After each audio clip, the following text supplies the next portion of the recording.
Hi, this is a short video to get you started using the S3 image gallery. Let's start by creating.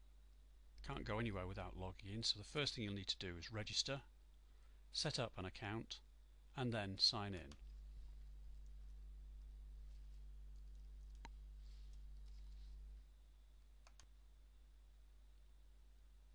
When you signed in, you get to see a list of the galleries you've already set up. In this case, it's a new account and there are no galleries already set up. So let's go ahead and create one. Click on the New button and a pop-up window appears in which you can enter all the details of your gallery. In this case, we're just going to take the defaults. We'll get a default title. We can of course change that. The number of thumbnails per page. The style it's going to be, whether it's a list box or slideshow, we'll stick with list box for the time being. How the slideshows, if we selected a slideshow, will transition. Sizes. In this case we'll stick with a tray of thumbnails being 600 pixels wide that'll be displayed in the middle. We'll use the default thumbnail style, but we could have chosen to show thumbnails as Polaroids, as rounded items, a scrapbook style with cut corners, and plain, each thumbnail butted up against each other. So for this purpose we're going to leave all of the defaults, but we do have to specify where the gallery will find its images, and you have to specify a bucket name and possibly a path on which the S3 image gallery will find your images. Now to get us moving along, we'll just use the standard demo options, in which case we'll specify one of our buckets called S3IG and a path called demo images.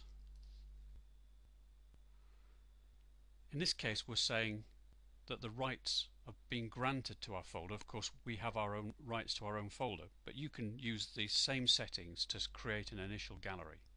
Alternatively, you could have your own bucket and you can assign the S3 image gallery rights to be able to work with your bucket, or you can enter your credentials here.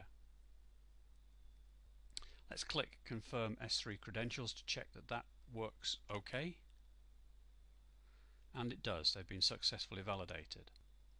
So click save. The gallery list has now been updated. From here we can select to edit those details. Let's change that title.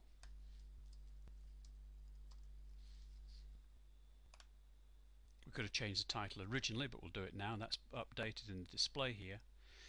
And now display the actual gallery. So the S3 image gallery will look at the contents of that bucket that was specified, bring back any thumbnails that it's found, and then either present those thumbnails or generate them on the fly. I can click on any one of these images to see a larger presentation of it.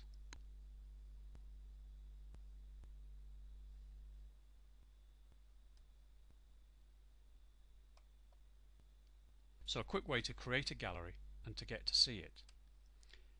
Because this folder has subfolders, they're presented here, and we can drill into that are available in subdirectories and navigate back up. Here we elected to show just 10 thumbnails at a time, and because there are more than that, the navigator indicates that we can move on to another block. I could have chosen to show them all in this one page, but I've chosen in this case to show just 10 at a time. In this case, 3 of the items have not yet been displayed, so it's going out and generating a thumbnail. When it's available, presenting it so that we can click on it and see the larger image. So all the thumbnails have been generated, and we're back to the list. And so we can carry on. We can copy an existing gallery. If we want to use that as the framework for creating a subsequent gallery, delete them or create further galleries. You can create as many galleries as you like. So that's a quick introduction to getting started with creating a gallery from images held on Amazon S3.